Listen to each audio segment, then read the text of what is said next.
안녕하세요. 가족 이야기 채널에 오신 시청자 여러분, 진심으로 환영합니다. 오늘 들려드릴 특별한 이야기의 제목은 19살 소녀, 85세 노인과 결혼하다. 그리고 신혼 첫날 밤, 온몸이 마비되는 충격적인 비밀을 알게 되는데, 입니다. 여러분, 19살의 어린 소녀가 85세 노인과의 결혼을 스스로 결심했다면 그 이유가 무엇이라고 생각하시나요? 돈 때문이었을까요? 아니면 어쩔 수 없는 강요에 의한 결혼이었을까요? 혹은 평생 누구에게도 말하지 못할 가슴 아픈 비밀 때문이었을까요? 신혼 첫날 밤, 그녀는 온몸이 마비될 듯한 충격적인 진실을 마주하게 됩니다. 이야기 뒤에 숨겨진 진실이 궁금하시다면 지금 바로 귀를 기울여 주세요. 누군가 당신에게 19살 소녀가 85세 노인과 자의로 결혼했다고 말한다면 분명 돈 때문일 거라고 생각하실 겁니다.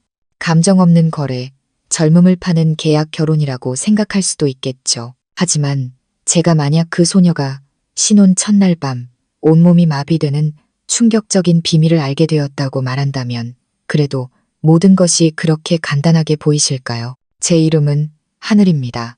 이제 30이 넘었지만 제가 지금부터 들려드릴 이야기는 제가 막 19살이 되었을 때의 일입니다. 마치 다른 세상에 발을 들인 것만 같았던 시간, 제가 믿었던 모든 가치가 뒤틀리고 무너져 내렸던 시절의 이야기입니다. 그리고 그 세상의 중심에는 제 남편 김진혁 회장님이 있었습니다. 저는 강원도의 작은 강변 마을에서 태어났습니다. 가난이 일상이었고 탈출을 꿈꾸는 것조차 돈 문제 앞에 번번이 좌절되는 그런 곳이었죠. 아버지는 일찍 돌아가셨고 어머니는 늘 병을 앓으셨습니다. 저는 중학교 3학년 때 학교를 그만두고 막노동, 식당일, 판매, 아르바이트 등 어머니의 약값을 벌 수 있는 일이라면 무엇이든 했습니다. 모든 것이 그렇게 흘러가던 어느 날이었습니다. 어머니의 오랜 지인인 박 여사님이 갑자기 저희 집을 찾아왔습니다. 박 여사님은 제 머리부터 발끝까지 훑어보았습니다. 마치 제 몸에 갑서치를 매기는 듯한 날카로운 눈빛으로요. 그리고는 어머니 귀에 대고 무언가 속삭였고 그 말을 들은 어머니의 얼굴은 새하얗게 질렸습니다. 떨리는 입술로 간신히 한마디를 내뱉으셨죠. 네가 결혼을 한다고 정말 그 노인과 결혼하겠다는 말이냐? 저는 아무 말도 하지 않았습니다. 사실 박 여사님은 그 전에 이미 저를 따로 만났었습니다. 그녀는 김진혁 회장님이 서울에 대저택을 여러 채 가진 대부호이며 아내가 죽은 지 오래되었고 자식들은 모두 해외에 살아 자신을 돌봐줄 젊은 아내가 필요하다고 말했습니다. 만약 제가 그와 결혼한다면 그가 죽은 뒤 몇 년 안에 막대한 유산을 상속받게 될 거라고 했습니다. 그리고 제 어머니의 병원비는 물론 서울의 큰 병원에서 치료받게 해주겠다고 약속했습니다. 저는 그 말을 들으며 마치 두 개의 거센 물살 사이에 떠 있는 기분이었습니다. 한쪽은 어머니에 대한 사랑이었고 다른 한쪽은 모멸감과 두려움이었습니다. 하지만 피를 토하듯 기침하며 창백한 몸을 가누지 못하는 어머니를 보자 저는 더 이상 아무 생각도 할 수 없었습니다. 저는 고개를 끄덕였습니다. 훗날 제가 후회해야 할지 아니면 운명에 감사해야 할지 모를 그런 끄덕임이었습니다. 결혼식은 빠르고 간단했지만 호화롭게 치러졌습니다. 김 회장님은 말이 많지 않았습니다. 그저 기묘한 눈빛으로 저를 바라볼 뿐이었습니다. 늙었지만 날카로운 눈빛이었죠. 85세의 나이에도 그는 허리를 꼿꼿이 세우고 앉아 있었고 그 눈은 상대방의 속을 꿰뚫어 보는 듯 했습니다. 그날 밤 저는 낯설고 거대한 침실에 멍하니 앉아 있었습니다. 천장에 화려한 샹들리에가 황금빛을 쏟아냈지만 제 심장의 통증을 가라앉히는 못했습니다. 저는 박 여사님이 건네준 얇고 새빨간 슬립을 입고 있었습니다. 김 회장님이 방으로 들어왔을 때 저는 굴욕적인 밤을 보낼 준비를 하고 있었습니다. 하지만 그는 아무것도 하지 않았습니다. 그는 그저 창가 의자에 앉아 어두운 밤하늘을 바라보다가 잠긴 목소리로 말했습니다. 네, 이름이 하늘이라고 했지. 무서워하지 마라. 앞으로 네가 원하지 않으면 절대 손대지 않으마. 저는 깜짝 놀랐습니다. 그는 저를 돌아보며 믿을 수 없을 만큼 다정한 눈빛으로 말했습니다. 편히 자거라. 오늘 밤엔 내가 할 일이 좀 있다. 하지만 내가 왜 너를 선택했는지 알고 싶다면 새벽 3시 정각에 침대 밑에 있는 상자를 열어보거라. 저는 멍해졌습니다. 뭐라고요? 침대 밑에 있는 상자라니. 김 회장님은 방을 나갔고 저는 도저히 잠을 이룰 수 없었습니다. 마음속에서 형언할 수 없는 불안감이 솟구쳤습니다. 시계가 2시 55분을 가리키자 저는 심장이 미친 듯이 뛰는 것을 느끼며 벌떡 일어났습니다. 침대 아래로 손을 뻗자 정말로 작은 상자 하나가 손에 잡혔습니다. 떨리는 손으로 상자를 열었습니다. 그 안에는 낡은 사진 몇 장과 누렇게 변색된 서류 복사본들, 그리고 제 이름이 새겨진 은팔찌 하나가 들어 있었습니다. 저는 그 자리에 얼어붙었습니다. 왜 제 이름이 새겨진 팔찌가 여기에 있는 걸까요? 그가 어떻게 이걸 가지고 있는 거죠? 그리고 이 사진들은 유치원 시절부터 초등학생 때, 그리고 중학교 3학년 때 찍은 증명사진까지 전부 저였습니다. 저는 더 이상 참을 수 없었습니다. 방을 뛰쳐나가 대저택 안을 헤매며 김 회장님을 찾았습니다. 마침내 저는 거실에서 차갑게 식은 찻잔을 들고 앉아있는 그를 발견했습니다. 저는 소리쳤습니다. 당신은 누구세요? 왜 이런 것들을 가지고 있는 거죠? 저를 얼마나 오랫동안 지켜본 거예요? 그는 고개를 들어 저를 바라보았습니다. 그리고 그의 나지막한 한마디에 제 세상은 무너져 내렸습니다. 내가 3살 때 널 젊은 앞에서 데려온 사람이니까. 저는 그 자리에 못 박힌 듯 서 있었습니다. 심장이 꽉 조여오는 것 같았습니다. 김 회장님이 내뱉는 한마디 한마디가 제 온몸에 소름을 돋게 했습니다. 두려움 때문이 아니라 도저히 이해할 수 없었기 때문입니다. 3살, 젊은 아빠. 왜 어머니는 단 한 번도 이런 이야기를 한 적이 없을까요? 저는 더듬거리며 말했습니다. 눈물이 흐르는 줄도 몰랐습니다. 그게 무슨 말씀이세요? 저는 이해가 안 돼요. 저희 엄마는 제가 친딸이라고 하셨어요. 김 회장님은 한동안 침묵하다가 자리에서 일어났습니다. 그는 천천히 커다란 원목 장식장으로 다가가 낡은 수첩 한 권과 누렇게 바랜 낡은 출생신고서를 꺼냈습니다. 그는 떨리는 늙은 손으로 그것들을 제게 건넸습니다.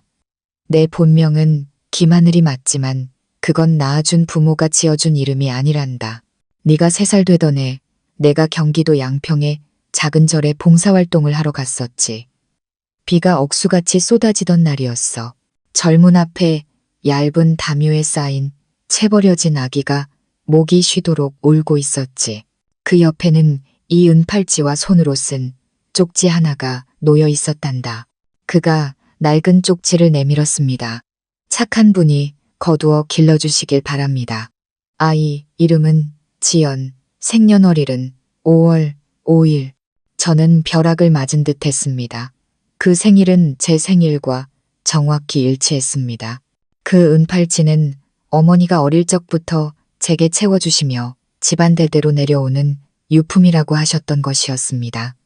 모든 것이 흔들리기 시작했습니다. 저는 뒷걸음질 치다 소파에 주저앉았습니다. 따뜻한 실내였지만 온몸이 얼어붙는 듯 추웠습니다. 그럼 저희 엄마는 친엄마가 아니었던 건가요? 김 회장님은 조용히 고개를 끄덕였습니다. 그분은 절에서 널 데려와 키우셨지. 하지만 네가 상처받을까봐 한 번도 사실을 말하지 않으셨던 게다. 자식이 없던 그분은 모든 사랑을 다해 널 키우셨지.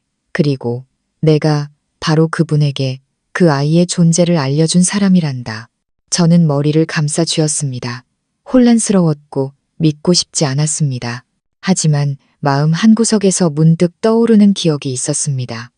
어머니는 제가 갓 태어났을 때 찍은 사진이 단 한 장도 없었습니다. 제 사진은 모두 걷고 웃을 수 있을 때부터 시작되었습니다. 제가 물어보면 어머니는 그저 웃으며 말씀하셨습니다. 네가 아기일 땐 너무 가난해서 사진 한 장 찍을 여유가 없었단다. 저는 흐느꼈습니다. 그럼 왜 이제 와서 절 찾으신 거죠? 왜 저와 결혼하신 거예요? 왜 처음부터 말씀하지 않으셨어요? 왜 저를 이런 혼란과 악몽 속에 살게 하신 거예요?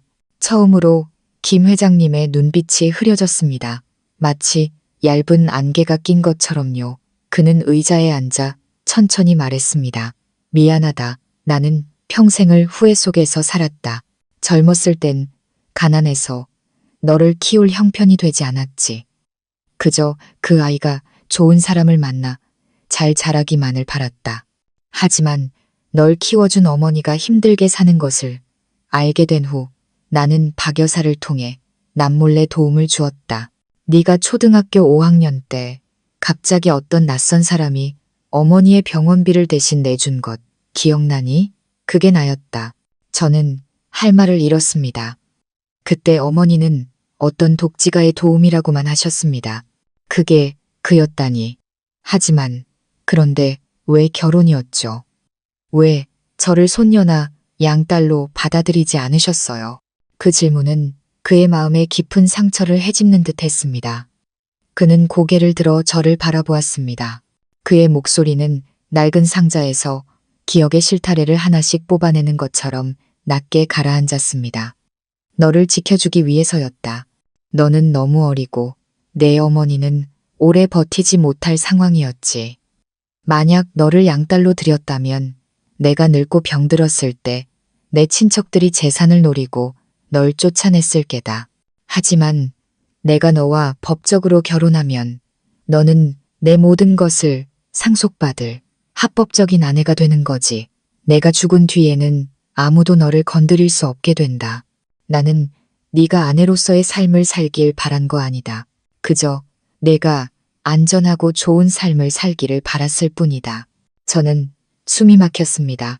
아주 기묘한 감정이 가슴 속에서 차올랐습니다. 증오도 분노도 아니었습니다. 그저 아픔이었습니다. 제가 너무나 많은 비밀 속에 감춰져 있었다는 사실을 알게 된 모호한 아픔이었습니다. 저는 조용히 방으로 돌아갔습니다. 고요한 황금빛 조명 아래 김 회장님을 홀로 남겨두고 침대에 누워 은팔찌를 손에 쥐었습니다. 손바닥 안에서 그것을 꽉 쥐었습니다. 더 이상 눈물은 나지 않았습니다. 제 안에서 거대한 공허함이 점점 커져갈 뿐이었습니다. 그날 밤 저는 잠들지 못했습니다. 어머니를, 그를, 그리고 제 자신과 앞으로의 미래를 생각했습니다. 다음 날 아침 눈을 떴을 때 햇살이 커다란 창문으로 쏟아져 들어오고 있었습니다. 방은 어젯밤과 똑같았지만 제 마음은 완전히 달라져 있었습니다. 저는 더 이상 돈 때문에 늙은 남자와 결혼한 철없는 소녀가 아니었습니다. 운명에 순응하기만 하는 불쌍한 딸도 아니었습니다. 저는 이제껏 알지 못했던 비밀의 어두운 영역으로 걸어 들어가는 또 다른 누군가였습니다. 가볍게 문을 두드리는 소리가 들렸습니다. 뜨거운 죽이 담긴 쟁반을 든 박 여사님이었습니다. 하늘아, 뭐라도 좀 먹으렴. 어젯밤 한숨도 못 잤겠구나. 저는 그녀를 바라보았습니다. 복잡한 감정이 밀려왔습니다. 이 여인이 지난 수년간 저와 감춰진 진실 사이를 조용히 이어주는 다리 역할을 해왔던 것입니다. 화를 내고 싶었지만 누구에게 화를 내야 할까요? 저를 이곳으로 데려온 그녀일까요? 아니면 아무것도 모른 채 이 결혼에 동의한 제 자신일까요? 저는 조용히 고개를 저었습니다. 배고프지 않아요. 아주머니는 모든 걸 알고 계셨죠? 그분이 절절해서 데려온 사람이라는 걸요. 박 여사님은 의자에 앉으며 얼굴이 어두워졌습니다. 알고 있었지. 그애 내 양어머니를 절에 데려간 사람이 바로 나였으니까. 네가 문 앞에서 떨고 있는 걸 봤을 때 이 아이를 그냥 둘 수는 없다고 생각했단다. 내 양어머니는 가난했지만 착한 사람이었기에 내가 중매를 섰지. 하지만 김 회장님이 이런 식으로 일을 처리할 줄은 몰랐다. 저는 속삭였습니다. 결혼은 제가 감당하기엔 너무 벅찬 일이에요. 사람들은 제가 돈을 탐냈다고 생각하겠죠. 이제 누구의 눈을 마주쳐야 할지 모르겠어요. 제가 꼭두각시가 된 기분이에요. 박 여사님은 저를 안쓰럽게 바라보았습니다. 원망할 수도 있고 탓할 수도 있겠지. 하지만 잊지 마라. 모두가 네가 더 나은 삶을 살게 해주려고 노력했다는 걸. 만약 그분이 너와 결혼하지 않았다면 누가 이 집을 내 명의로 해주었을까? 너 혼자서 그분이 쓰러지기만을 기다리며 재산을 노리는 저 탐욕스러운 조카들을 상대할 수 있었겠니? 저는 침묵했습니다. 그녀의 말이 맞았습니다. 하지만 숨겨져 왔다는 느낌은 여전히 심장에 밝힌 가시처럼 아팠습니다. 점심때쯤 김 회장님이 저를 서재로 불렀습니다. 제가 한 번도 들어가 본 적 없는 곳, 그가 온종일 일하며 낡은 책과 서류, 그리고 젊은 시절의 사진들로 가득 채운 공간이었습니다. 그는 커다란 책상 뒤에 앉아 있었고 앞에는 두꺼운 서류 파일이 놓여 있었습니다. 하늘아, 할 말이 있다. 내 말을 다 듣고 나서 여기에 남을지 떠날지 결정하거라. 저는 긴장된 마음으로 자리에 앉았습니다. 그는 서류 파일을 제 쪽으로 밀었습니다. 이건 내가 가진 모든 재산 목록이다. 제주도 땅, 평창동 저택, 은행 계좌, 주식, 그리고 친구와 함께 투자한 작은 회사까지. 모든 서류는 이미 내 이름으로 명의를 이전해 두었다. 서명만 하면 끝난다. 저는 눈을 동그랗게 떴습니다. 떨리는 손으로 한 장 한 장 넘겨보았습니다. 서명, 인감, 확인서까지 모든 것이 완벽했습니다. 회장님, 왜 이러세요? 저는 이렇게 많은 게 필요 없어요. 돈 때문에 회장님과 결혼한 게 아니에요. 김 회장님은 희미하게 웃었습니다. 안다.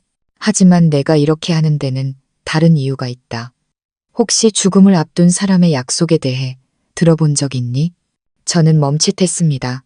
무슨 말씀이세요? 혹시 편찮으세요? 그는 고개를 끄덕이며 먼 곳을 바라보았습니다. 가난 말기다. 내게 남은 시간이 많지 않아. 의사는 몇 달 남지 않았다고 하더구나. 하지만 내 걱정은 하지 않는다.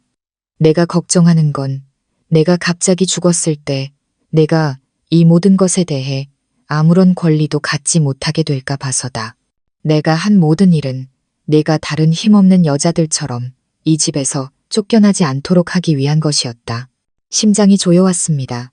그의 말 한마디 한마디가 칼날처럼 제 가슴을 파고들었습니다. 목이 메어왔습니다. 결국 그는 저를 소유하거나 통제하려 했던 것이 아니었습니다. 그의 모든 기이한 행동은 결국 조용한 죽음을 위한 준비였던 것입니다. 저는 울음을 터뜨렸습니다. 왜 진작 말씀하지 않으셨어요? 왜 이렇게 중요한 사실들을 저한테 숨기신 거예요? 그는 일어나 제 어깨에 손을 얹었습니다. 앙상했지만 따뜻한 손이었습니다. 진작 말했다면 네가 도망쳤을 걸 알았기 때문이다. 하지만 나는 네가 머물러 주길 바랐다. 적어도 내가 편히 눈 감을 수 있도록. 나는 긴 세월을 돈과 계산 속에서 살아왔다. 하지만 마지막 순간에 이르니 가족이 그립더구나. 서류상일지라도 나를 남편이라 불러줄 사람이. 저는 책상에 얼굴을 파묻었습니다. 모든 것이 감당하기 벅찼습니다. 너무나 많은 우여곡절을 겪은 한 사람의 인생이 조용히 제 어깨 위로 내려앉고 있었습니다. 19살의 어리숙한 소녀가 85세 노인의 낡고 지친 세계로 걸어 들어온 것입니다. 그날 밤 저는 발코니에 나가 하늘을 보았습니다. 바람이 거세게 불었고 제 마음속에도 폭풍이 몰아치고 있었습니다. 하지만 칠흑 같은 어둠 속에서 작은 별 하나가 깜빡이고 있었습니다. 저는 그 별의 이름을 무엇이라 불러야 할지 몰랐습니다. 희망일까요? 연민일까요? 아니면 운명일까요? 다만 한 가지 확실한 것은 오늘 밤부터 저는 이곳을 떠나지 않으리라는 것이었습니다. 저는 떠나지 않았지만 제 마음은 여전히 폭풍우 속이었습니다. 그 후 며칠 동안 저는 저택 밖으로 거의 나가지 않았습니다. 늙은 남자와 결혼하고 이제는 막대한 재산을 짊어지게 된 젊은 신부. 그런 제 모습을 누구에게도 보이고 싶지 않았습니다. 돈 때문이 아니라 저를 둘러싼 눈빛과 소문, 보이지 않는 비난들이 무겁게 저를 짓눌렀습니다. 김 회장님은 그런 제 마음을 아는 듯 했습니다. 그는 아무 말 없이 저택 뒤편의 작은 방을 개조해 아늑한 서재로 만들어 주었습니다. 그 방에는 책장과 낡은 피아노, 그리고 장미 정원이 내다보이는 창문이 있었습니다. 방이 완성되자 그는 제게 이렇게 말했습니다. 힘들면 여기로 숨거라. 이곳은 너만의 세상이다. 나를 포함해 아무도 허락 없이 들어올 수 없다. 란, 그가 왜 그랬는지 알 수 없었지만 저는 진심으로 감동했습니다. 아마도 그는 이 황금 세 장 같은 집에서 제게 자유를 느끼게 해주고 싶었나 봅니다. 그 후로 저는 저녁마다 그 방에서 책을 읽었습니다. 음악을 듣기도 하고 정원의 장미를 바라보기도 했습니다. 점차 저는 마음의 평정을 되찾고 있었습니다. 더 이상 분노와 연민 사이에서 갈등하지 않았습니다. 저는 받아들이는 법을 배우고 있었습니다. 제 인생이 되돌릴 수 없을 만큼 기이한 방향으로 꺾였다는 사실을요. 어느 날 오후 제가 막 책을 내려놓았을 때 박 여사님이 창백한 얼굴로 허둥지둥 뛰어들어왔습니다. 하늘아, 김 회장님이 서재에서 쓰러지셨어. 어서 의사를 불러. 저는 책을 의자에 내던지고 계단으로 달려갔습니다. 심장이 마구 뛰고 손발이 떨렸습니다. 서재에 도착했을 때 그는 의자에 기댄 채 눈을 감고 누워 있었습니다. 입술은 새파랗게 질려 있었고 책상 위에는 마시다만 오렌지 주스 잔이 놓여 있었습니다. 의사는 금방 도착했습니다. 수액을 놓고 검사를 마친 후 그는 제게 조용히 말했습니다. 간 기능이 거의 멈추기 시작했습니다. 마음의 준비를 하시는 게 좋겠습니다. 할아버님께서 지금까지 버티신 것만으로도 기적입니다. 하지만 이제 심한 간부전이 오면 저는 눈물을 삼키며 억지로 감사 인사를 하고 의사를 배웅했습니다. 방으로 돌아오자 김 회장님은 깨어나 있었습니다. 그는 저를 보며 힘없이 미소 지었습니다. 미안하다. 또 너를 걱정시켰구나. 저는 침대 옆에 앉아 그의 손을 가볍게 쥐었습니다. 그런 말씀 마세요. 이제 회장님은 제 유일한 가족이에요. 절 버리시면 안 돼요. 적어도 지금은 아니에요. 그는 손을 들어 제 머리카락을 부드럽게 쓰다듬었습니다. 그의 눈이 촉촉하게 젖어 있는 것을 보았습니다. 아마 울고 있었지만 누구에게도 보이고 싶지 않았던 모양입니다. 그 후 며칠 동안 저는 진짜 가족처럼 그를 돌봤습니다. 직접 죽을 쑤어 떠먹여드리고 신문을 읽어드리고 옛날 이야기를 들려드렸습니다. 한 번은 그가 제 손을 꼭 잡고 말했습니다. 하늘아, 만약 내가 젊은 시절로 돌아갈 수만 있다면 너의 가장 좋은 아버지가 되기 위해 모든 것을 다했을 텐데 하지만 시간은 누구도 되돌려주지 않는구나. 저는 아무 말 없이 그를 조용히 안아드렸습니다. 낯설게만 느껴졌던 이 남자는 이제 제가 알던 그 누구보다도 가까운 사람이었습니다. 그는 저를 해치지도 무언가를 요구하거나 강요하지도 않았습니다.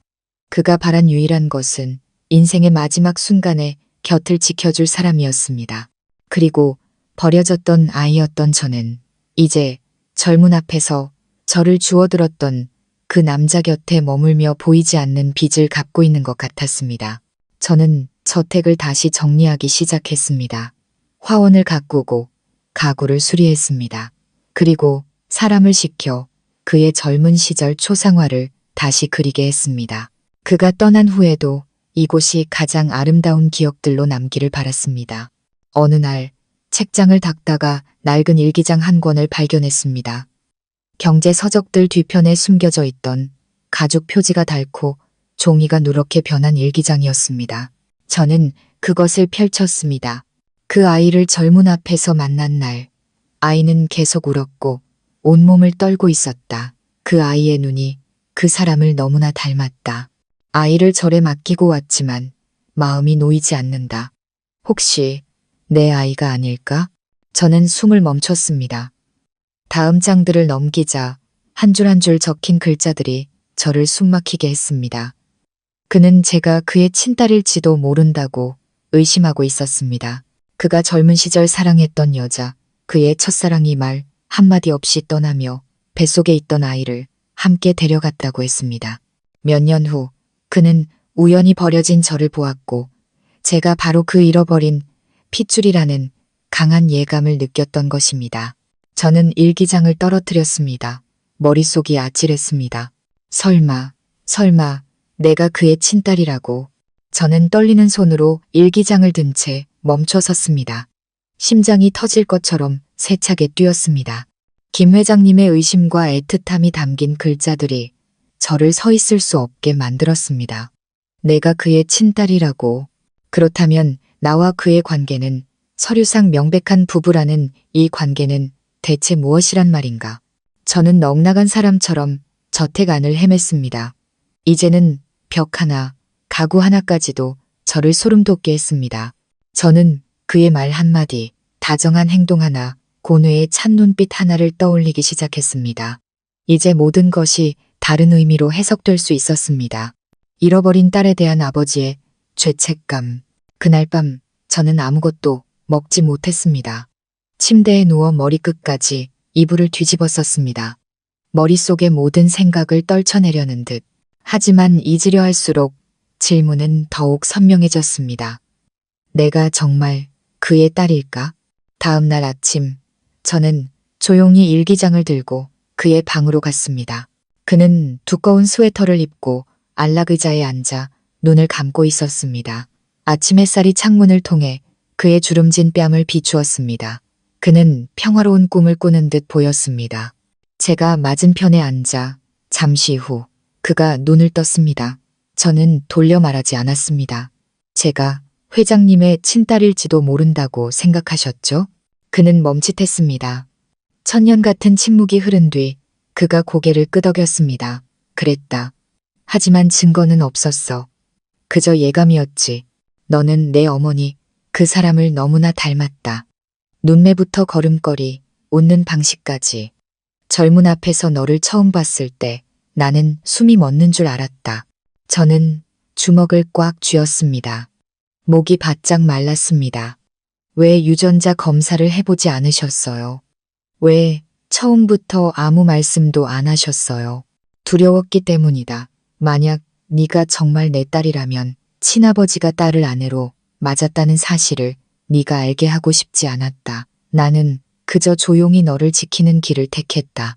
남편이라는 신분으로 너를 곁에 두되 결코 내게 상처를 주지 않는 방식으로. 저는 소리내어 울었습니다. 며칠 동안 억눌려왔던 눈물이 마침내 터져나왔습니다. 미쳤어요. 이렇게 하는 게 얼마나 잘못된 일인지, 얼마나 상상도 못할 일인지 아세요? 만약 다른 사람들이 알게 되면 알고 있다. 하지만 내가 내게 잘못한 것은 없지 않느냐 생각해 보렴. 내가 한 번이라도 남편처럼 행동한 적이 있었니? 내 몸에 손이라도 댄 적이 있었어? 나는 그저 내 곁에서 네가 더 나은 삶을 사는 것을 지켜보고 싶었을 뿐이다. 가난과 병 속에서 네가 쓰러져가는 것을 내버려두는 대신에 저는 그가 한계를 넘는 행동을 한 적이 없다는 것을 부정할 수 없었습니다. 하지만 바로 그 때문에 저는 더욱 고통스러웠습니다. 딸을 곁에 두기 위해 남편 행세를 해야만 했던 아버지라니 저는 물었습니다. 그럼 제 친어머니는 정말 누구신가요? 김 회장님은 서랍에서 낡은 사진 한 장을 꺼내 제게 건넸습니다. 이름은 수진이다. 대학 시절 나와 함께 공부했지. 우리는 깊이 사랑했지만 가난한 집 딸이라는 이유로 우리 집안에서 반대했다. 한 번은 크게 다툰 후에 그녀가 떠나버렸어. 몇 년 후 다시 찾아 나섰지만 흔적도 없었지. 너를 보기 전까지는. 저는 사진을 받아들었습니다. 사진 속 여인은 제 눈과 기이할 정도로 닮아 있었습니다. 가슴속에 따뜻한 감정이 퍼져나갔습니다. 이상하게도 한 번도 만난 적 없는 그녀가 섬뜩할 정도로 가깝게 느껴졌습니다. 제가 일어나 문으로 향하자 등 뒤에서 김 회장님의 목소리가 들려왔습니다. 하늘아, 만약 네가 검사를 원한다면 나는 기꺼이 응하겠다. 결과가 어떻게 나오든 단 한 가지만은 바라겠다. 나를 원망하지 말아다오. 저는 돌아보지 않고 나지막이 말했습니다. 시간이 필요해요. 그날 저는 아무도 만나지 않았습니다. 서재에 앉아 수진이라는 여인의 사진을 끌어안고 생각에 잠겼습니다. 만약 내가 정말 그의 딸이라면 나는 누구인가? 딸인가? 미망인인가? 희생자인가? 아니면 가장 사랑받은 사람인가? 밤이 깊어지고 차가운 바람이 창문을 통해 스며들었습니다. 저는 몸을 웅크린 채 뜬 눈으로 밤을 새웠습니다. 내일 병원에 갈 것입니다. 유전자 검사를 할 것입니다. 그리고 저는 그 결과가 두려웠습니다. 결과가 어떻든 저는 제 심장의 일부를 잃게 될 테니까요. 다음 날 아침 저는 혼자 병원으로 향했습니다. 비가 막 그친 뒤라 공기는 차가웠지만 제 마음은 그보다 더 차가웠습니다. 박 여사님을 포함해 누구에게도 말하지 않았습니다. 제 인생 전체를 바꿀 수도 있는 이 진실을 찾아 나서는 결정에 그 누구도 끼어들게 하고 싶지 않았습니다. 의사는 법적인 아버지가 아닌 고령의 남성과 유전자 검사를 하겠다는 제 요청에 다소 놀란 눈치였습니다. 저는 낡은 사진 몇 장과 김 회장님이 미리 남겨둔 머리카락 샘플을 제출하고 동의서에 서명했습니다. 일주일 안에 결과가 나올 겁니다. 의사는 동정 어린 눈빛으로 말했습니다.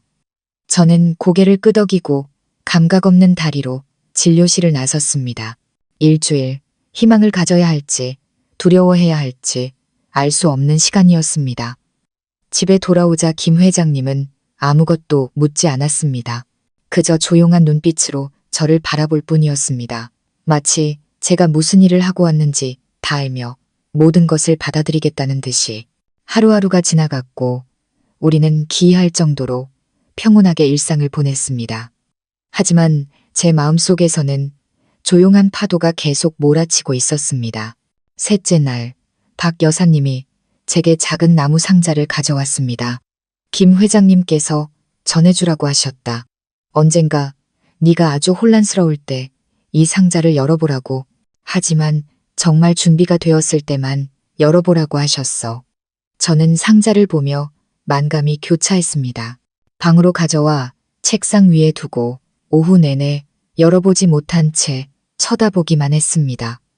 밤이 깊어지자 저는 자리에서 벌떡 일어났습니다. 알아야 했습니다. 상자 안에는 작은 물건 몇 가지가 들어 있었습니다. 손편지 한 통, 어머니의 다른 사진 한 장, 그리고 작은 수첩 하나였습니다. 저는 편지를 먼저 펼쳤습니다. 하늘아, 네가 이 글을 읽고 있다면 진실을 감당할 만큼 충분히 성장했다는 뜻이겠지. 내 인생은 후회의 연속이었다. 하지만 가장 큰 후회는 내 어머니를 잃고 네가 사랑 없이 결핍 속에서 자라게 한 것이다. 수백 번이고 너를 되찾아 모든 것을 말하려 했지만 막상 입을 열려고 할 때마다 두려웠다. 네가 나를 경멸할까봐, 네가 고통스러워할까봐, 네가 가진 그 위태로운 삶을 깨뜨릴까봐 나는 아버지로서의 책임을 다하지 못했다. 하지만 언젠가 네가 나를 용서한다면 이것만은 믿어다오. 내가 한 모든 일 중에 사랑에서 비롯되지 않은 것은 단 하나도 없었다는 것을. 짧은 시간이었지만 내 곁에 머물러 주어 고맙다. 그것만으로도 충분했다. 그의 글씨는 힘이 있었지만 여러 곳에서 가늘게 떨려 있었습니다. 아마도 병세가 그를 점점 약하게 만들고 있었나 봅니다. 저는 편지를 읽으며 눈물을 뚝뚝 흘렸습니다. 남은 작은 수첩을 열었습니다. 그것은 제가 이 집에 온 날부터 그가 쓴 일기였습니다. 하루하루 제가 어떤 옷을 입었는지, 어떻게 웃고 말했는지, 무슨 책을 읽었는지 같은 사소한 것들이 기록되어 있었습니다. 한 부분에는 이렇게 쓰여 있었습니다. 오늘 하늘이가 웃었다. 그 웃음이 젊은 시절 수진과 똑같았다. 심장이 멎는 듯 했습니다. 기뻐해야 할지 슬퍼해야 할지 몰랐습니다. 다른 부분에는 아이가 나를 회장님이라고 불렀다. 그 짧은 단어가 이토록 나를 감동시킬 줄은 몰랐다. 언젠가 아이가 나를 아버지라고 불러준다면 죽어도 여한이 없겠다. 저는 수첩을 가슴에 끌어안고 소리 없이 오열했습니다. 태어나서 처음으로 부성애라는 것을 느꼈습니다. 제가 한 번도 가져본 적 없다고 생각했던 것이었습니다. 엿새 날 저는 뜬 눈으로 밤을 새웠습니다. 늘 그랬듯 그의 곁에 앉아 책을 읽어드렸습니다. 그는 눈을 감은 채 듣고 있었고 제 손을 잡고 있었습니다. 저는 그의 앙상한 손가락에서 점점 온기가 사라지는 것을 느꼈습니다. 무서우세요? 제가 작게 물었습니다. 아니, 그저 네가 진정으로 행복하게 사는 모습을 보지 못하고 가는 것이 아쉬울 뿐이다. 저는 그의 손을 꼭 잡았습니다. 그리고 처음으로 그를 회장님이라고 부르지 않았습니다. 아버지. 만약 정말 제 아버지시라면 저는 아버지 곁에 있을 수 있어서 이미 행복했어요.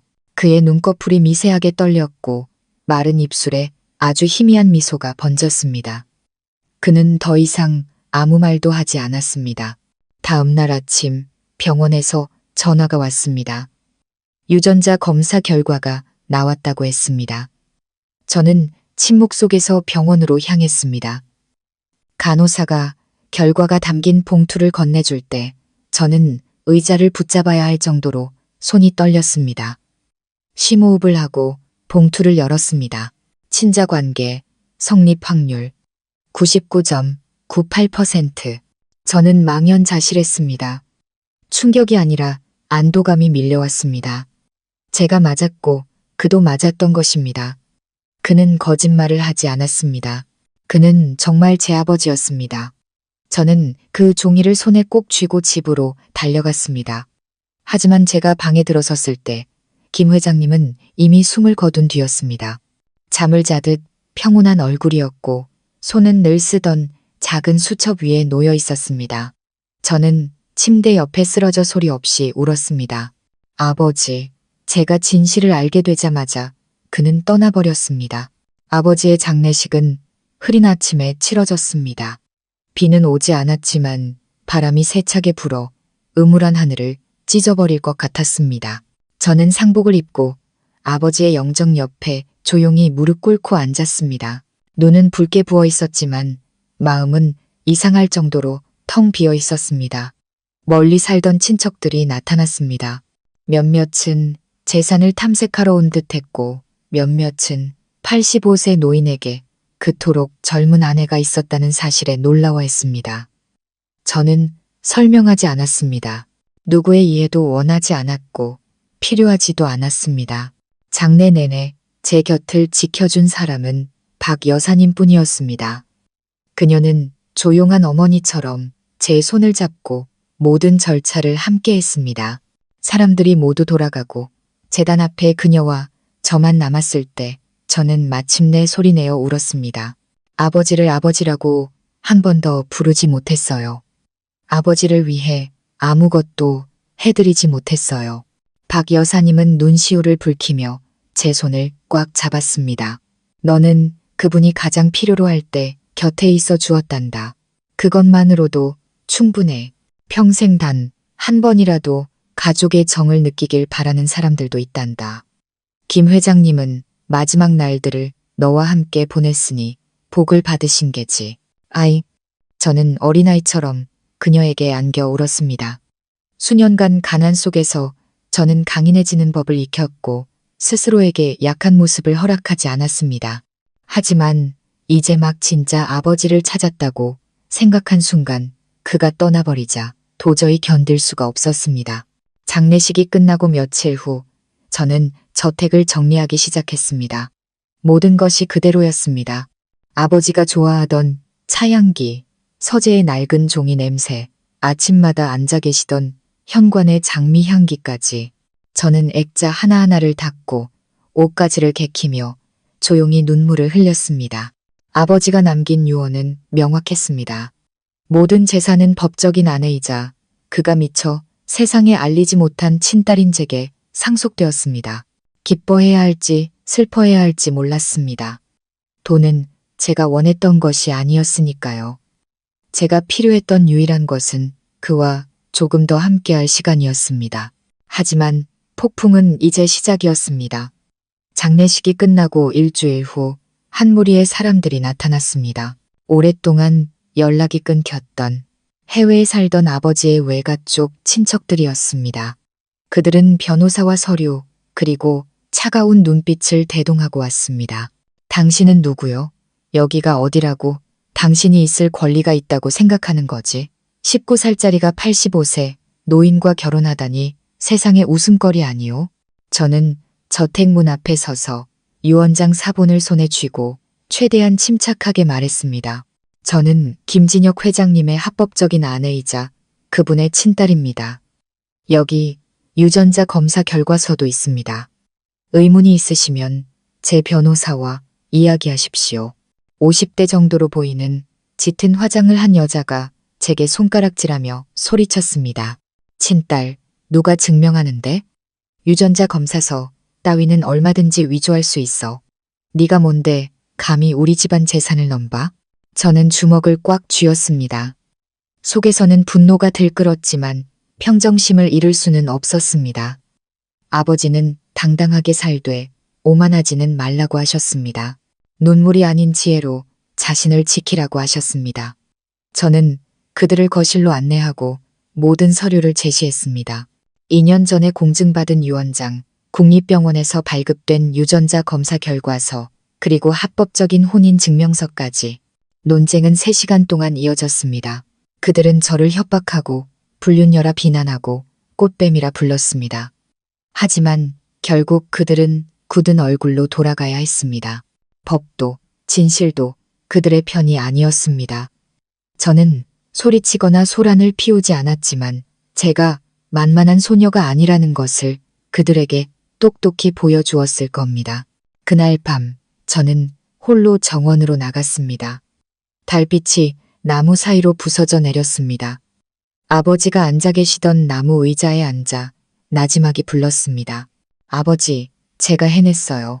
아무도 아버지의 사랑과 명예를 짓밟지 못하게 했어요. 바람 한 줄기가 부드럽게 스쳐 지나갔습니다. 저는 눈을 감았습니다. 마치 아버지가 제가 전혀 알지 못했던 어린 시절처럼 저를 다독여 주시는 것 같았습니다. 그날 이후 저는 천천히 살아가는 법을 배우기 시작했습니다. 더 이상의 혼란도 분란도 없었습니다. 아침 일찍 일어나 장미 정원을 돌보고 아버지께 향을 올리고 그가 남긴 일기장을 다시 읽었습니다. 그 글자들은 이제 막 만났다가 서둘러 떠나버린 아버지와 저를 이어주는 끈이었습니다. 때때로 저는 자문했습니다. 만약 제가 그의 청혼을 거절했다면 모든 것이 달라졌을까? 저는 아마 여전히 가난에 허덕이는 소녀로 아픈 어머니를 위해 하루하루를 버티며 평생 제 아버지가 누구인지도 모른 채 살았을 겁니다. 하지만 운명은 고통과 오해를 거쳐 마침내 이해의 길로 저를 이끌었습니다. 어느 날 아침 발신인 없는 손편지 한 통을 받았습니다. 종이는 반듯하게 접혀 있었고 글씨는 서툴고 급하게 쓴 듯했습니다. 네가 안전하다고 생각한다면 착각이다. 김진혁이 너에게 숨긴 것들이 있지만 우리는 안다. 서류 몇 장으로 모든 걸 덮을 수 있다고 생각하지 마라. 내일 오전 10시 종로 모퉁이 카페에서 만나자. 오지 않으면 후회하게 될 것이다. 저는 편지를 움켜쥐었습니다. 불안감이 엄습했습니다. 요즘 세상에 누가 손편지를 보낸단 말인가. 그리고 아버지가 제게 숨긴 비밀은 또 무엇이란 말인가. 다음 날 아침 약속 시간에 맞춰 카페에 나갔습니다. 한적한 카페에는 몇몇 손님만 흩어져 앉아 있었습니다. 저는 창가 자리에 앉아 아이스 아메리카노를 시키고 기다렸습니다. 60대 정도로 보이는 남자가 들어왔습니다. 어두운 색 셔츠를 입고 머리는 희끗했지만 눈은 여전히 형형했습니다. 그는 인사도 없이 맞은편 의자에 앉아 작은 상자를 테이블 위에 올려놓았습니다. 당신이 하늘씨군. 나는 광수라고 하오. 김진혁의 젊은 시절 친구지. 협박하러 온 게 아니오. 그 친구가 무덤까지 가져가려 했던 것들이 있지만 나는 모른 척할 수가 없어서 왔소. 저는 그를 바라보며 조용히 고개를 끄덕였습니다. 그는 상자를 열어 낡은 사진 한 장을 꺼냈습니다. 젊은 시절에 김 회장님 옆에 서 있는 슬픈 눈빛의 젊은 여인이었습니다. 저는 그녀가 제 친어머니임을 알아보았습니다. 수진이, 당신 어머니는 원래 내 연인이었소. 김진혁이 끼어들지만 않았어도 우리는 결혼했을 거요. 그때 그 친구는 돈도 있고 권력도 있었지만 나는 아무것도 없었지. 그녀는 떠났지만 사람들이 생각하는 것처럼 김진혁과 함께 떠난 게 아니라 혼자서 떠났소. 저는 얼어붙었습니다. 그럼 저희 아버지는, 광수 씨는 눈을 가늘게 뜨고 저를 바라보았습니다. 그게 내가 확신할 수 없는 부분이요. 하지만 당신은 김진혁의 친딸이 아닐 가능성이 있어. 발밑에 땅이 꺼지는 듯 했습니다. 저는 또다시 의심의 소용돌이에 휘말렸습니다. 사진을 쥔 제 목소리가 떨렸습니다. 그게 무슨 말씀이세요? 저는 검사 결과가 있어요. 알고 있소. 하지만 검사는 틀릴 수도 혹은 조작될 수도 있소. 김진혁이 왜 죽기 직전까지 모든 것을 털어놓지 않았다고 생각하시오? 그가 진실을 알았을지 아니면 자신이 믿고 싶은 것을 믿으려 했을지 생각해 본 적 있소. 저는 대답할 수 없었습니다. 제가 그동안 쌓아 올렸던 모든 믿음이 다시 한번 흔들렸습니다. 만약 광수 씨의 말이 사실이라면 제 아버지는 김 회장님이 아니었습니다. 저는 상자를 들고 감사 인사를 한 뒤 자리를 떴습니다. 집으로 돌아오는 내내 마음이 불타는 듯 했습니다. 검사 결과지를 다시 펼쳐보았습니다. 모든 것이 명백했습니다. 하지만 이제는 그 숫자들을 온전히 믿을 자신이 없었습니다. 저는 병원에 찾아가 예비 샘플로 재검사를 요청했습니다. 의사는 놀랐지만 동의해 주었습니다. 결과를 기다리는 동안 심장이 멎을 것 같았습니다. 저는 기도했습니다. 김 회장님이 아버지가 아니기를 두려워해서가 아니었습니다. 또 한 번의 상실을 감당할 힘이 제게 남아있는지 알 수 없었기 때문입니다. 사흘 후 결과가 나왔습니다. 이번 유전자 샘플은 저와 김 회장님 사이에 혈연 관계가 없음을 확인해 주었습니다. 저는 의자에 주저앉았습니다. 울지도 소리치지도 않았습니다. 그저 텅 비어버렸습니다. 그는 알고 있었거나 혹은 적어도 의심하고 있었던 것입니다. 하지만 그는 그럼에도 불구하고 저를 딸로 받아들이고 돌보고 사랑하고 심지어 평생의 유산을 남겨주었습니다. 피 한 방울 섞이지 않은 아이에게 말입니다. 그날 밤 저는 아버지께 향을 올렸습니다. 틀린 결과지와 맞는 결과지를 나란히 놓았습니다. 제단 앞에 오랫동안 무릎 꿇고 앉아 나지막이 말했습니다. 아버지를 의심해서 죄송해요. 하지만 친아버지 이상으로 저를 사랑해 주셔서 감사해요.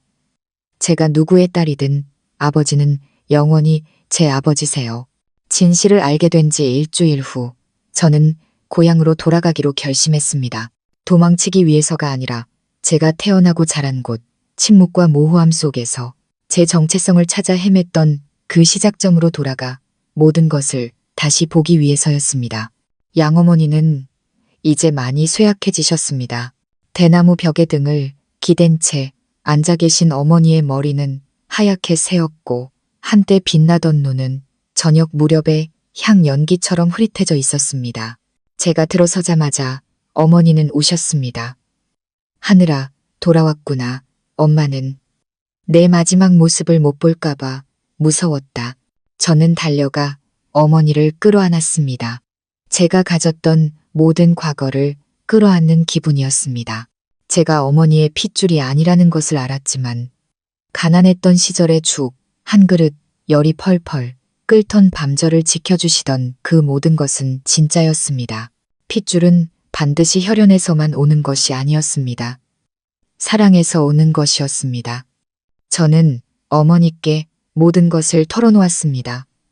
김 회장님에 대해 그의 죽음과 유언, 유전자 검사 결과, 그리고 광수 씨가 가져왔던 편지까지.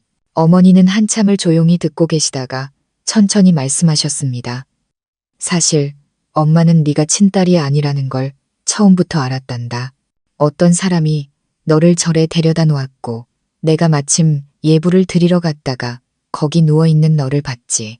내 눈이 먼저 세상을 떠난 내 사촌 언니를 꼭 닮아서 차마 너를 두고 올 수가 없었어. 사람들이 내 친엄마가 너를 버렸다고 하더구나. 자세한 건 모른다. 다만 너를 품에 안은 날부터 내 삶에 살아야 할 이유가 생겼다는 것만은 알았지. 저는 눈물을 흘리며 어머니의 앙상한 손을 잡았습니다. 알아요. 제가 누구든 엄마는 제게 평생 첫사랑을 주신 분이라는 걸요. 저는 며칠간 고향에 머물며 어머니를 돌보고 어릴 적 돌아가신 양아버지께 향을 올렸습니다. 아침마다 연못가에 앉아 바람 소리를 들으며 생각했습니다. 저를 낳아준 진짜 아버지, 그분은 어디선가 살아계실까? 제가 누구인지 알고는 있을까? 그러던 어느 날 박 여사님에게서 전화가 왔습니다. 하늘아, 지금 바로 서울로 올라오너라. 아주 중요한 일이 생겼다. 저는 즉시 버스에 올랐습니다. 저택에 도착하자마자 박 여사님은 제게 편지 한 통을 건넸습니다. 이분이 너를 찾아왔었어.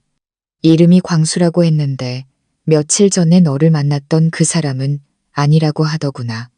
어딘가 너를 많이 닮았어. 편지를 열자 구겨진 종이 위에 단 한 줄이 적혀 있었습니다. 내 친아버지가 누군지 알고 싶다면 내일 오후 3시 판교동 5번 골목 42, 7번지로 오너라. 아무도 데려오지 말고. 저는 미간을 찌푸렸습니다. 제 삶 전체를 또 한 번 바꿀 만큼 중요한 무언가가 곧 일어날 것이라는 직감이 들었습니다. 다음 날 오후 저는 그 주소로 찾아갔습니다. 이끼 낀 벽과 녹슨 철문에 낡은 집이었습니다. 초인종을 누르자 60대 정도의 남자가 문을 열었습니다. 그의 눈은 붉게 충혈되어 있었고 손에는 나무 지팡이를 쥐고 있었습니다. 하늘이, 맞지, 내가 내 아빠다.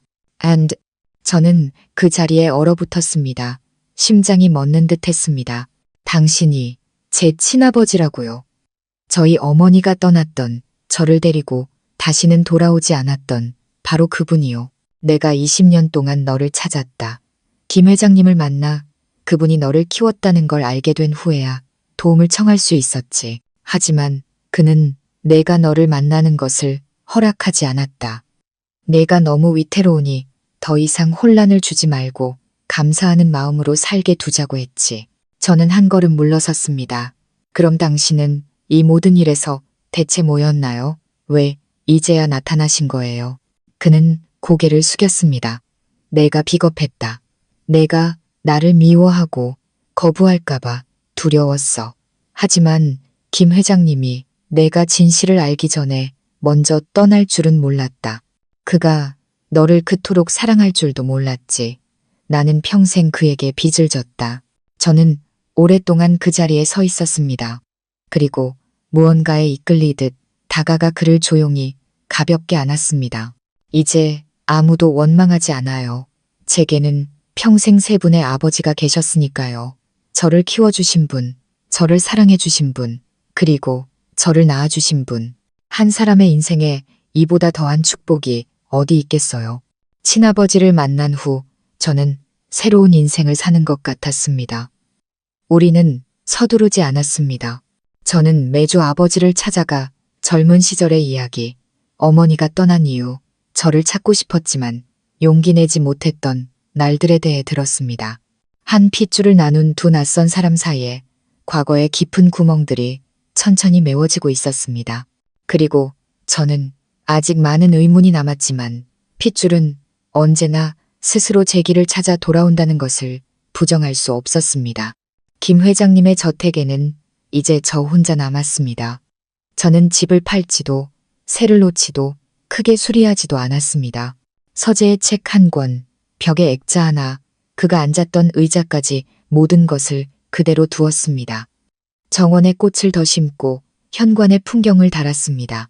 바람이 불 때마다 아버지가 어디선가 제 이름을 부르는 것 같았습니다. 제 삶은 점차 평범한 리듬을 되찾았지만 저는 더 이상 19살의 순진한 소녀가 아니었습니다. 아버지가 남긴 재산을 관리하는 법을 배우고 매일 밤 온라인으로 금융 수업을 들었으며 원격으로 대학에 등록했습니다. 제가 가진 돈 때문이 아니라 제가 친딸이든 아니든 평생을 모아 제게 모든 것을 주었던 한 아버지의 사랑에 부끄럽지 않은 사람이 되고 싶었습니다. 어느 초가을 아침 캐나다에서 소포 하나를 받았습니다. 김 회장님의 개인 변호사가 보낸 것이었습니다. 그 안에는 서류 뭉치와 함께 그가 세상을 떠나기 전에 쓴 손편지가 들어 있었습니다. 하늘아, 네가 이 편지를 읽는다면 나는 더 이상 이 세상에 없겠지. 하지만 슬퍼하지 마라. 나는 평온한 마음으로 떠났으니까. 서류 봉투 안에는 내가 10여 년 전에 세운 직업훈련원의 소유권이 들어있다. 오랜 친구에게 관리를 맡겼었는데 이제 그 친구도 은퇴할 때가 되었구나. 네가 그곳을 계속 지켜주었으면 한다. 그곳에는 과거의 너처럼 부모도 기댈 곳도 없는 아이들이 많이 있단다. 할 수 있다면 내 인생의 일부를 나 대신 그 아이들을 지키는 데 써주렴. 내가 내게 재산을 남긴 것은 내게 돈이 필요해서가 아니라 내가 그럴 자격이 있는 사람이기 때문이었다. 하지만 네가 가진 것을 다른 이들의 안식처로 만들 때 너는 진정으로 자격 있는 사람이 될 것이다. 만약 네가 그렇게 해준다면 나는 저 세상에서도 웃을 수 있을 게다. 저는 편지를 들고 형언할 수 없는 감정에 휩싸였습니다. 지난 세월 동안 그는 저를 위해 한 걸음 한 걸음 모든 것을 준비해 주었던 것입니다. 단지 제가 풍족하게 살도록 하기 위해서가 아니라 제가 품위 있게 사는 법을 알게 하기 위해서 저는 그 직업훈련원을 찾아가 보았습니다. 교회 근처에 있는 3층짜리 건물이었습니다. 주위는 푸른 들판으로 둘러싸여 있었고 안에는 재봉, 자동차 수리, 요리를 가르치는 교실과 함께 수많은 아이들이 제잘거리고 있었습니다. 제가 들어서자 10살쯤 되어 보이는 여자아이가 달려와 제 손을 잡았습니다. 하늘 이모 맞죠? 원장님한테 들었어요. 김진혁 할아버지를 대신할 사람이라고요. 이모도 할아버지처럼 재미있어요? 할아버지는 옛날 이야기를 아주 잘해주셨는데 저는 멈칫했습니다. 뭐라고 대답해야 할지 몰랐습니다. 하지만 이내 미소를 지으며 말했습니다. 이모는 할아버지만큼 이야기를 잘하지는 못해. 하지만 너희들 이야기를 매일 들어줄 수는 있어. 어때? 아이는 고개를 세차게 끄덕였습니다. 저는 아이의 손을 꼭 잡았습니다. 그 작은 손이 과거의 저를 떠올리게 했습니다. 길 잃고 외롭고 기댈 온기를 갈망하던 저를. 이제 제가 다른 아이들에게 그 온기를 전해줄 사람이 될 것입니다. 아버지가 미처 끝내지 못한 이야기에 다음 장을 제가 쓸 것입니다. 어느 날 오후 저는 김 회장님이 잠들어 계신 묘지를 다시 찾았습니다. 그가 가장 좋아했던 흰 장미 한 다발을 들고 갔습니다. 저는 묘비 앞에 앉아 꽃을 내려놓고 나지막이 말했습니다. 아버지, 저 친아버지를 만났어요. 그분을 용서했고 아버지가 바라시던 대로 살아가고 있어요. 아버지의 훈련원에도 다녀왔어요. 그곳에는 옛날에 저와 같은 눈을 한 아이들이 있었어요. 그 아이들이 길을 잃지 않도록 제가 지켜줄게요. 약속해요. 그리고 핏줄로 이어진 아버지는 아니지만 저를 가장 사랑해주신 아버지. 아버지가 불러주시던 그 이름에, 아버지의 딸이라는 그 이름에 부끄럽지 않게 살게요. 자리에서 일어서자 저녁 바람이 세차게 불어왔습니다. 제가 가지고 온 풍경이 문득 맑은 소리를 냈습니다. 저는 하늘을 올려다보았습니다. 구름이 부드럽게 흘러가고 있었습니다. 그리고 저는 알 수 있었습니다. 저 멀리 어딘가에서 아버지가 미소 짓고 계시다는 것을. 이야기는 슬픔이나 후회가 아닌 이어짐으로 끝을 맺습니다. 한때 버려졌던 고아 소녀는 넘치는 사랑 속에서 성장해 이제 다른 아이들을 감싸 안아주는 사람이 되었습니다. 왜냐하면 어떤 사람들은 핏줄이 아닌 온 마음으로 아버지가 되기를 선택하기 때문입니다. 오늘 이야기가 시청자 여러분의 마음에 와닿으셨다면 댓글을 남겨주시거나 이 영상을 공유하여 선한 이야기를 널리 퍼뜨려 주세요. 그리고 가족 이야기 채널 구독을 잊지 마시고 사람의 정이 담긴 더 깊은 가족 이야기들을 만나보세요. 시청자 여러분의 삶에 늘 건강과 평안이 가득하시기를 기원합니다.